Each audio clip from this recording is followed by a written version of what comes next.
సాధారణంగా ఒక cinema edit చేయాలంటే ఎంత టైం పడుతుంది?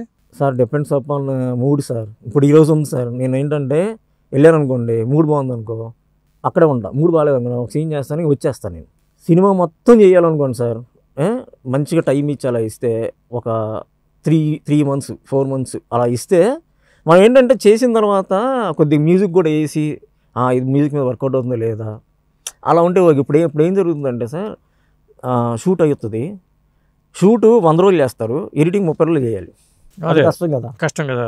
ఇప్పుడు షూటింగ్ నేను రష్ మొత్తం చూడాలి. అదే నీ ఇప్పుడు రష్ మొత్తం చూసి నాకు కూడా ఏంటి పోస్ట్ ప్రొడక్షన్ హరిబరి వచ్చింది ఉందనుకోండి, అవును ఇంత చేసి ఎందుకు టేబుల్ మీద మనం ఏదైనా రష్ ఇచ్చినప్పుడు మీకు ఓకే షార్ట్సే తీసుకుంటారా ఎడిటర్ తీసుకునేది?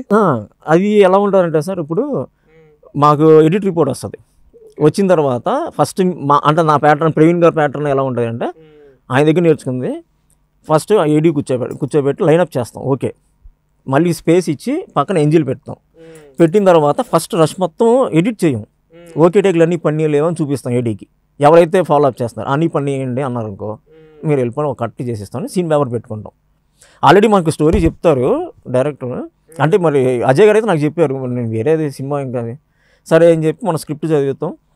మళ్ళీ ఒకసారి సీన్ ఏంటంటే సీన్ స్క్రిప్ట్ మైండ్లో పెట్టుకొని సీన్ చదువుతాం. ఇంకోటి ఏంటంటే ఏమైనా చేంజెస్ అయినాయా లేదా అని. ఓకే, సీన్ పేపర్ చదువుకున్న తర్వాత మీ పిల్లలు ఇంటర్మీడియట్ మరియు ఎంసెట్ చదువుతూ సబ్జెక్ట్స్ లో కన్ఫ్యూజ్ అవుతున్నారా? కాన్ఫిడెన్స్ లెవెల్ తక్కువగా ఉందా? రిపీటెడ్ మిస్టేక్స్ చేస్తున్నారా? అయితే మీకోసమే ఉంది Rise app. 1 lakh question bank, performance analysis, online classes by experts, ఇంకా మరెన్నో ఫీచర్స్ తో మీ ముందుకొచ్చింది Rise the perfect guide. Description లో ఉన్న లింకును ఉపయోగించి సబ్స్క్రైబ్ అవ్వండి. డైలాగులన్నీ మళ్ళీ రష్ చూసుకుంటాను, డైలాగులన్నీ కరెక్ట్గా ఉన్నాయి లేవా, లేకపోతే స్పాట్లో కొన్ని చిన్నవి మారుస్తారు కదా, అది మార్చిన తర్వాత మనకు అర్థమైపోద్ది ఇది మార్చాలి అని. అలా రష్ మొత్తం చూసిన తర్వాత ఒకటి చేస్తానండి, చేసిన తర్వాత ఏం చేస్తాను, పక్కన ఎంజిల్ ఉంటాయి కదా, ఊరికి డ్రాక్ చేసి చూస్తా ఏమన్నా మంచి షాట్ దీనికంటే బెటర్ షాట్ ఉందా అని. ఇలా డ్రాక్ చేసి చూసి నేనేం చేస్తానంటే ఒక లేయర్లో ఉందనుకోండి, ఓకే కిటన్నా ఎంజీలో బాగుందనుకో అది తీసుకుని పైన లేయర్లో పెట్టుకుంటా, అది మ్యూట్ చేస్తా. ఫస్ట్ డైరెక్టర్ గారు ఏదైతే ఓకే చేస్తారో అదే చూపిస్తా. అప్పుడు నేను చెప్తా, సార్ ఇది ఎంజీలో ఇది బాగుంది చూస్తానంటే చూడండి సార్ అంటే ప్లే చేయండి అమ్మ, అది ఏంటంటే యాక్టివేట్ చేసి ప్లే చేస్తా. ఓకే అండి అది ఉంచుదాం అట్లా. ఓకే, అది అలా ఫార్మాట్ అలాగా అవుతుంది.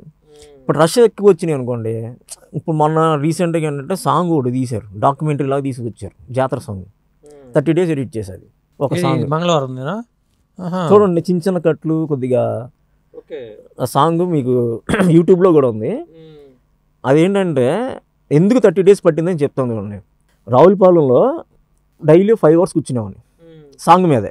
మూడ్ డిస్టర్బ్ అవుతుంది, వద్దు సాంగ్ బోర్ అనిపిస్తుందని సీన్కి వచ్చేవాడిని, సీన్ చేసేవాడిని.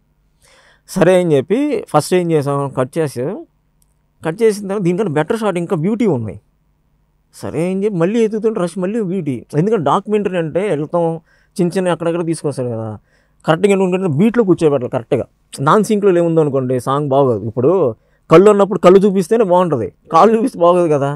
అవన్నీ ఎత్తడానికి నాకు దాదాపు 1 week పట్టింది ఎతికి. సరే అని చెప్పి ఇలా కాదని చెప్పి ఒక కట్టి చేసాం. ఫస్ట్ టైం లైన్ ఫిల్ చేసాం అనుకోండి, తర్వాత షార్ట్ మార్చుకుందాం అనుకుంటే ఎక్కడ వస్తానే ఉన్నాయి. అప్పుడు చెప్పాను మా అసిస్టెంట్కి, అఖిల్ ఇలా కాదు, ఫస్ట్ నువ్వు ఏం చేస్తావంటే ఒక సీక్వెన్స్ పెట్టి డ్రమ్స్ ఎక్కడ ఉన్నాయో బంచ్ మొత్తం తీసుకొచ్చి ఇక్కడ పడి డ్రమ్స్, మళ్ళీ సన్నాయి ఉంది ఆ సన్నాయి తీసుకొచ్చి అన్నీ ఇక్కడ పెట్టు, లెగ్ క్లోజ్అప్లో ఉన్నాయి. మళ్ళీ ఏంటంటే జాతరకు వచ్చిన ఉంటారు కదా పబ్లిక్, వాళ్ళ క్లోజ్అప్ అని తీసుకు ఒక సీక్వెన్స్లో పెట్టి, అప్పుడు నేను లిరిక్ తగ్గట్టుగా నువ్వు ఆ సీక్వెన్స్కి వెళ్ళగా నేను ఇలా డ్రాక్ చేసి చూసుకుంటా, బాగుందో అక్కడ పడేస్తా, మళ్ళీ వెళ్తాను కానీ బాగుందని పైల నీరులో పెట్టుకుంటా. పెట్టుకుని బిఫోర్ షాట్కి ఈ షాట్కి కరెక్ట్గా సింక్లో ఉందో లేదో చూసి ఆ తర్వాత మిగతాన్ని తీసేసి ఒక ఫుల్ అలా చేయడానికి నాకు 30 days పట్టింది. అయితే డైరెక్టర్ అన్నారు, సార్ ఒక వర్షన్ అయిపోయింది సార్ చూడండి సార్ ఏమైనా కరెక్షన్ ఉంటే చేద్దామంటే, ఆయన అన్నారు కరెక్షన్ వస్తుంది ఎందుకు అంటున్నారంటే మీరు పెట్టండి అన్నారు, ఇట్లా చూసారు లాక్ అన్నారు అంతే.